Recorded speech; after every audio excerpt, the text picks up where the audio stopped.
guitar enthusiasts, welcome to my fingerpicking video. Today we're going to be focusing on just moving the thumb around to different strings. The thumb is probably one of the most important fingers that we use in fingerpicking because it really controls the bass line and the timing of the song. And that's why this entire lesson is dedicated to moving the thumb around, getting comfortable, as well as applying that movement to different chords. Now this is video 2 in a 6-part series, so if you didn't see video 1, I highly recommend you go check it out up there. And if you have, make sure you've downloaded the PDF guidebook with all of the tabs and exercises for this entire mini course. The chords we're going to be using for this section is going to be a G chord, a C chord, and an F major 7 chord. Now, if you want to play your G chord with the pinky on the bottom, that's totally fine. And I think that's a great option because then when you go down to the C chord, you just have to move the 3rd and 2nd fingers and you're right there for the C chord. And then to go to F major 7, you keep the 1st finger in place and you move those other 2 fingers down. So you could do it that way. G, C, F major 7.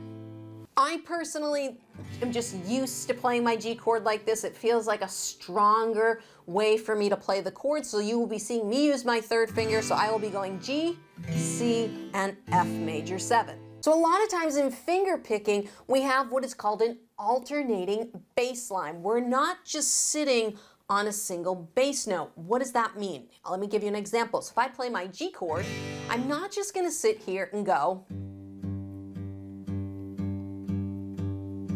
When you think of finger picking, you often think of this sound instead. And you can see my thumb is playing 2 different notes. Again, we call this an alternating bass line because we are playing alternating notes. We're playing different notes. So this is what exercise 1 is going to focus on. So we're going to play a G chord. Okay, that's our first chord we're going to be using. And all I want you to do, we're going to work on adjacent notes first before we get to the next part of this video where we're going to work on skipping over and hopping strings. But first, let's just get used to the strings that are next to each other. So I got my G chord and we're just going to alternate. It's going to be an 8th note pattern. 1 and 2 and 3 and 4 and it's going to go 6th string, 5th string, 6th string, 5th string, all using the thumb. Ready? So 1 and 2 and 3 and 4 and.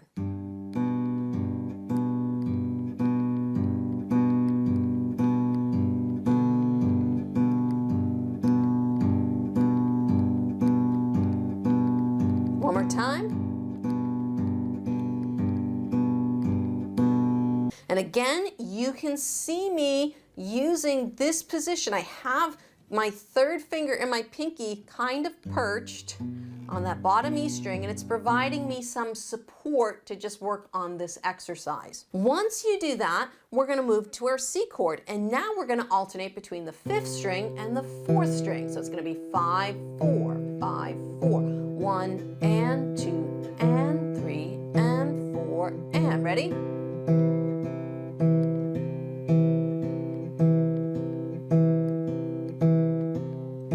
One more time. Okay, and now we're going to move to the F major 7. So we're just going to adjust our fingers. Now, this is where one of those exceptions to the rule comes.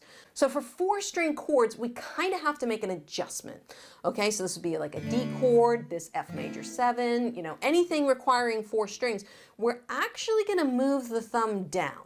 So the thumb in this instance is not going to be playing strings 5 or 4. It's actually going to be playing one of those treble notes that we talked about before. The treble notes are the bottom 3 strings. So for this F major 7, we're going to be alternating between 4 and 3. Okay, so 1 and 2 and 3 and 4 and.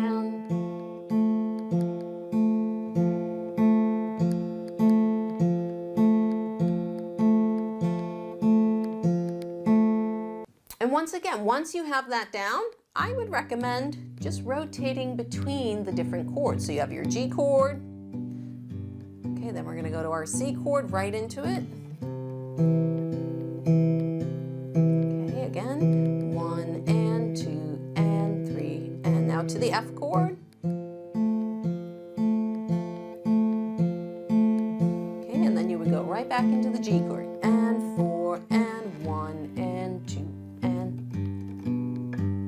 Okay, this way you get used to it, because in a song, we're not just going to sit on one chord. We're going to be changing chords, and that's what I want you guys to start practicing. Changing between chords and getting used to matching up the thumb with the correct chord, all right? So we have 6-string chords, we have 5-string chords, and we have 4-string chords. So that's working on adjacent strings, but what happens if you want to hop over a string? Maybe you want to play different bass notes. So we're going to work on exactly that in this second exercise. So this next exercise, we're going to start always on the 5th string. And I'm going to show you what's going to happen here.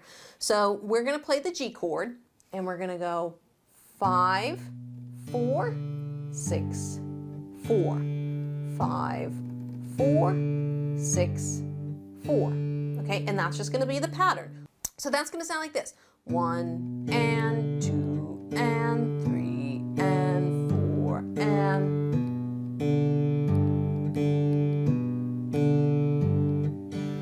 Now on the C chord, I'm going to show you a cool little trick that you can use to get additional little bass notes. In fingerpicking, a lot of times what happens is we tend to move other fingers around to get different, what we call voicings, different sounds from our chords.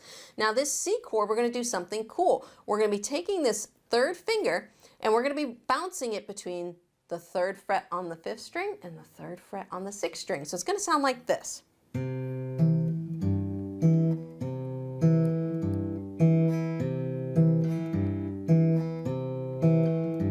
So you can see I'm just moving this finger up and down, and we're going 1 and 2 and 1 and 2 and.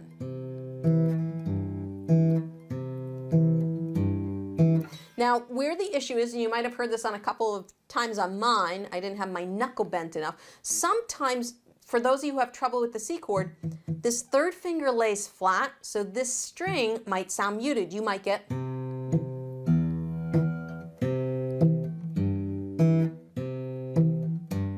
So if you're having that issue, it's not going to happen on this top string, because if this is laying flat, you're hopping over the string below. The most common point this is going to happen is on this 4th string. If you hear that muting sound, watch your C chord. Make sure this knuckle is bent, okay? And if you're an older learner that has a little bit of trouble with arthritis and you have trouble bending that knuckle, what I would recommend doing is playing your finger a little bit higher. So this finger, if I play it a little bit higher up on the string, I'm still pressing it down.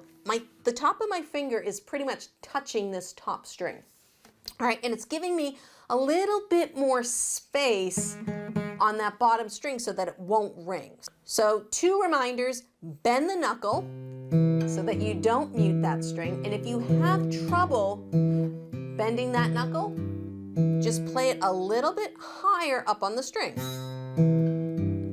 It'll still work, you'll still play that 5th string, but it might help you get rid of that muting sound on the C chord. Same thing for F major 7. Now, because this is lower on the lower strings, I find that people have an easier time bending the knuckle, but the same thing applies to the F major 7 chord. Now on this one, we're going to be rotating the 3rd finger between the 3rd string and the 4th string. So for this F major 7 chord, we're going to start on the 4th string. I know I said I think we're starting on the 5th string. We're going to start on the 4th string for this one, and it's going to go 4th string, 3rd string, 4th string, 5th string. And our thumb, just like that C chord, is going to be going between the 4th string and the 5th string. So it's going to sound like this. 1 and 2 and 1 and 2 and. Again, this is all played by that thumb.